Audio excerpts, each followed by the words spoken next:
Hey guys, in this video, I'm going to take you through creating a Lightroom preset. Now, I use Lightroom Classic. This is what I've used for as long as I've been editing, and it is the primary application that I use. So to make your own preset, you'll see over on the left-hand side, you have your presets that you've made, and these are the ones that I've made over the years. I tend to make a new batch of presets every year. And that's just for me exploring different creative avenues rather than just being stuck to one editing style, if you will. So let's get started. I'm not going to go through the entire editing process of this photo. I just want to show you how to make those changes and then save a preset. So over here, I'm going to adjust the exposure just a little bit.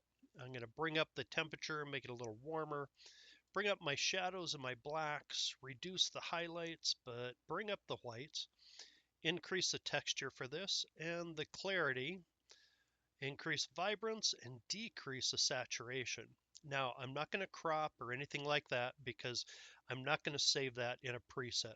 The preset is simply just a recipe, like making cookies or something like that.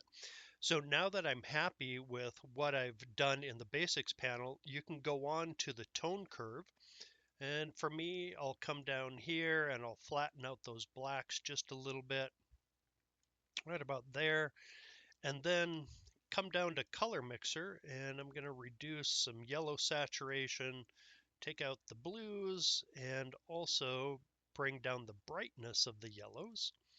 And finish off by going to calibration and adding a little green tint into the shadows. Now, some people would do that in color grading. I'm going to do it in calibration. So now that I'm happy with the image, we'll look at the before and the after. I'm going to save this so that any other images that I made during this photo shoot, I can apply this preset to. I'm going to go up to the menu bar, click on Develop, down to New Preset, and I'm going to name this Chris Dickinson Photography and Arena Lights, something descriptive for me to remember it by, and then put it in the group that I'm making for this year, for 2025. And then down here, you want to make sure that everything is checked. Now, Lightroom will default to what you have made the changes to.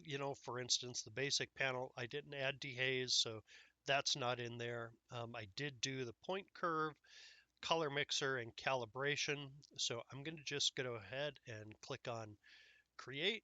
And now it's over on the left-hand side under Arena Lights. That's how you make preset in Lightroom Classic.